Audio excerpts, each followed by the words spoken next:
রুটি সবজি তো রোজই খাওয়া হয়। মাঝে মধ্যে একটু অন্যরকম টিফিন হলে বাচ্চা থেকে বড় সবারই কিন্তু ভীষণ ভালো লাগবে। তাই আজকে একটি নতুন ধরনের টিফিন শেয়ার করলাম। নমস্কার বন্ধুরা, নন্দিনী সিম্পল কুকের আরও একটি পর্বে আপনাদের সবাইকে জানাচ্ছি স্বাগত। সকাল হোক বা সন্ধ্যাবেলার জলখাবারে কিন্তু এই টিফিনটি শেয়ার করতে পারেন তৈরি করে। তাহলে আর দেরি না করে চলুন দেখে নিই আজকের এই টিফিন রেসিপিটি। পুরো ভিডিওটা দেখার অনুরোধ রইল বন্ধুরা। যদি ভালো লাগে একটা লাইক শেয়ার করে দিতে ভুলবেন না। আজকের এই রেসিপিটি তৈরি করার জন্য প্রথমে এদিকে একটি পাত্রে নিয়ে নিচ্ছি আমি। এখানে প্রায় ১.৫ কাপ পরিমাণ সুজি আছে। সুজিটা একদমই মিহি যে সুজিটা আছে সেটা নিয়েছি। আর দিয়ে দিচ্ছি ১ কাপ পরিমাণ দই। আর দিয়ে দেবো ১ কাপ পরিমাণ জল। যেহেতু সুজি অনেকটাই জল অ্যাবসর্ব করবে, তো একটু বেশি পরিমাণেই জল এখানে দিয়ে নিতে হবে। খুব ভালো করে মিক্স করে নিয়েছি। সুজিটাকে কিছুক্ষণ একটু চামচের সাহায্যে মিক্স করে ফেটিয়ে নেব। খুব ভালো করে মিক্স করে নেওয়া হয়ে গেছে। এইবারে ঢাকা দিয়ে রেখে দিতে হবে ৫ মিনিটের জন্য। সুজিটা যেন খুব ভালোভাবে একটু ফুলে যায়।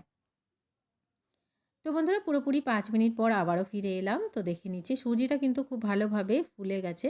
একদমই সফট হয়ে গেছে আর যতটা জল ছিল সমস্তই অ্যাবসর্ব করে নিয়েছে। এখানে আরও কিছুটা জলের প্রয়োজন হবে, তার আগে আমি একটু ফেটিয়ে নিচ্ছি। কিছুক্ষণ ফেটিয়ে নিলে কিন্তু যখন আমরা রেসিপিগুলো তৈরি করব ভেতরটা ভীষণ জালিদার তৈরি হবে আর সফট তৈরি হবে। তো আমি এখানে প্রায় ১/২ কাপ পরিমাণ জল অ্যাড করে দিলাম। খুব বেশি পাতলা কিন্তু এই ব্যাটারটা তৈরি করা হবে না, তো তার জন্য এখানে জলটা অবশ্যই বুঝে দিতে হবে।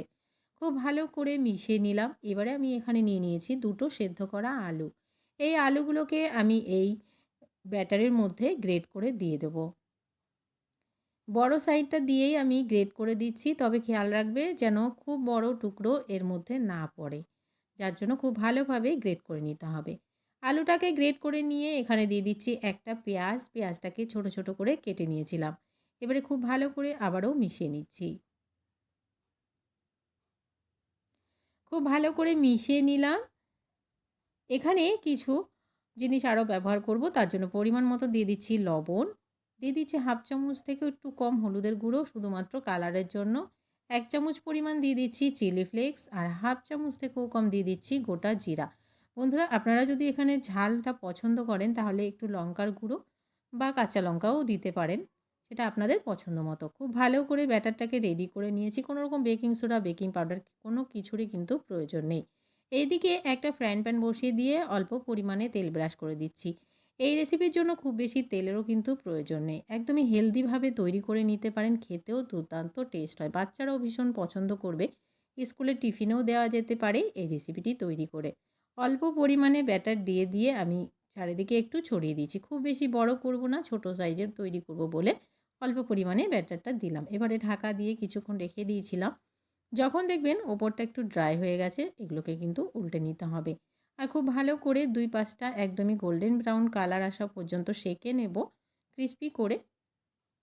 তো ওই পাশটা হালকা একটু হয়ে গেছিলো বলে আমি অপর পাশটা উল্টে দিলাম। তো এটা কিন্তু একদমই রেডি হয়ে গেছে, নামিয়ে নেব। তো দেখে নিলেন কতটা সহজেই বন্ধুরা একটা টিফিন রেসিপি তৈরি হয়ে গেল। খুব ভালো করে ২ পাশটাই আমি সেঁকে নিয়েছি। এটা নামিয়ে নিচ্ছি, বাকিগুলো এভাবে তৈরি করে নিচ্ছি। আজকের রেসিপি ভালো লাগলে একটা লাইক শেয়ার করে দেবেন। নতুন বন্ধু চ্যানেলে নতুন এসে থাকলে একটি সাবস্ক্রাইব করে চ্যানেলটির পাশে থাকার অনুরোধ রইল। অবশ্যই কমেন্ট বক্সে জানাতে ভুলবেন না আজকের রেসিপিটি কেমন লাগলো। আজকের রেসিপিটি তাহলে এখানেই শেষ করছি। দেখা হচ্ছে পরবর্তী রেসিপিতে। ততক্ষণ পর্যন্ত সবাই ভালো থাকবেন, সুস্থ থাকবেন। আজকের মতন তাহলে টাটা।